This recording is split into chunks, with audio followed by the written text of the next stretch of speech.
కాపు నేతలందరూ కలిసి ఒక మీటింగ్ పెట్టుకుని రాజమండ్రిలో జగన్ మీద తీవ్రస్థాయిలో విరుచుకుపడ్డారు. కాపు ఆత్మగౌరవ సమావేశం పేరుతో టీడీపీ హయాంలోనే రంగ హత్య జరిగింది. గద్దర్ మీద హత్యా ప్రయత్నం జరిగింది.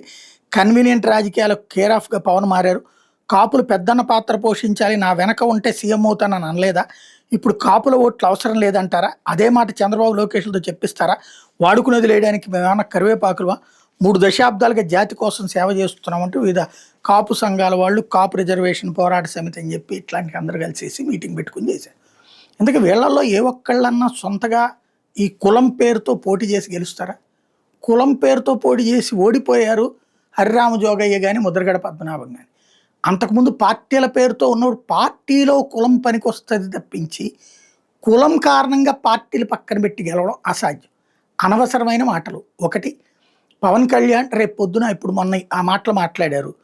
ఈ ఏదైతే తెలుగుదేశం పార్టీకి సంబంధించినటువంటి లింగమనేనికి జనసేన తరపున రాజ్యసభ ఇచ్చే ముందు ఎవరు అనకుండా ముందుగానే ఎదురుదాడి చేసేశారు. అయిపోయింది. ఇప్పుడు వచ్చేటప్పటికి రేపో మాపో మళ్ళీ కూర్చుని మీరందరూ లేకుండా నేను ఉన్నానేమయ్యా గట్టిగా నవ్వునే వేశారనుకోండి, మళ్ళీ మనందరం ఎగబడి కావులిచ్చుకోమా ఆయన్ని?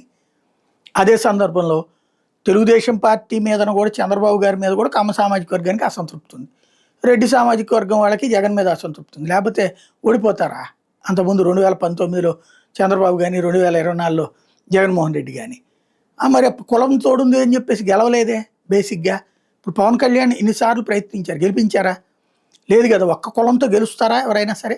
పవన్ కళ్యాణ్ ఉద్దేశం కూడా అదే. గెలవాలి అంటే అన్ని కులాలని కలుపుకోవాలి. మీరేమో మా కులపోడు అన్న ప్రస్తావనే ప్రధానంగా చేసుకొస్తున్నారు.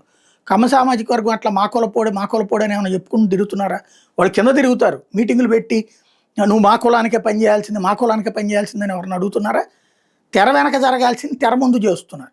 రెడ్లందరూ మీటింగ్ పెట్టుకుని జగన్మోహన్ రెడ్డి మా కోసమే పనిచేయాలి, మిగతా వాళ్ళ కోసం కాదని ఏమన్నా అడుగుతున్నారా? ఇక్కడ అనవసరమైనటువంటి చర్చ తీసుకొచ్చి పవన్ కళ్యాణ్ని ఇరకాటంలో పెట్టడం కంటే వీలున్నంత వరకు ఆయన్ని ముందుంచుకుని వెనకాల నడుపుకోవడమే బెటర్.